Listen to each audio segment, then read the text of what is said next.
Alright guys, welcome back to the Bronze Shelf. I'm the Bronze Age Broski, and this is part 2 of my Heralds of Galactus review series, leading up to the big guy himself, Galactus, the devourer of worlds. So, today we're taking a look at the Fallen One from the Marvel Legends Herald of Galactus 2-pack. Now, at first glance, this figure might not seem like much to some collectors.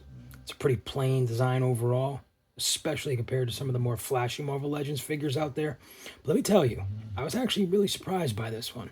There's something about the plastic used on the body, the deep, shadowy blue with that slightly cosmic sheen that just gives it this heavy celestial vibe. It feels right for a character like the Fallen One. The sculpted hair looks incredible, tons of detail, and it flows in a way that adds personality without being over the top. And that facial sculpt, man, it's got attitude.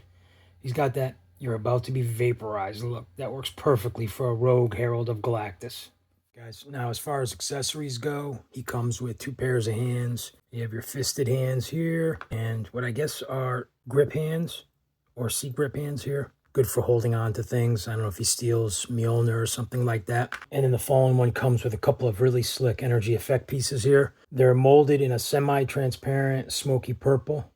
And if you look close, they have like these little dots in there too in the translucent plastic, which is pretty cool. And they wrap around the arms in a way that really completes the look. Simple, but effective.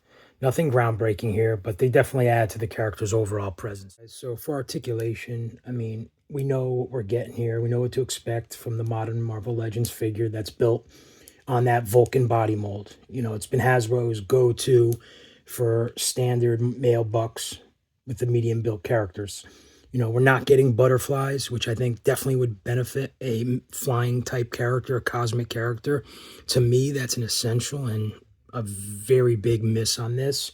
But we are getting double jointed elbows. We are getting double jointed knees. Okay, we got the hinged ankles with the pivot, beautiful pivot rocker.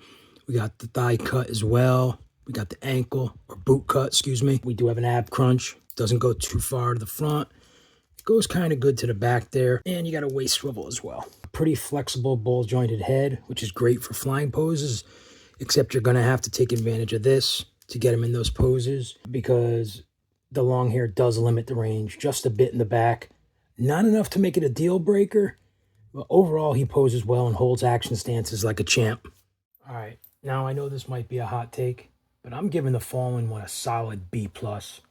I mean, I get it. Some fans might think that's too generous for a figure with such a simple design. But honestly, the color, especially the texture, the sculpted detail in the hair, and the surprisingly expressive face elevate this figure more than you'd expect. It's one of those pieces that I think hits differently in hand and compared to just looking at the promo shots. I think it's definitely something that deserves a full B+. And not for nothing, was a lot more fun to pose around than I thought it would be. Definitely a cool figure. Guys, that's it for part 2 of my Heralds of Galactus breakdown. Started with Terrax, now I did the Fallen One. Let me know what you think of the Fallen One in the comments. Do you agree with the B+, or am I totally off base here? And don't forget to hit the like button if you enjoyed the video. Subscribe if you want more Marvel Legends reviews, and ring that bell so you don't miss part 3, because you know who's coming next. The Devourer of Worlds, Galactus.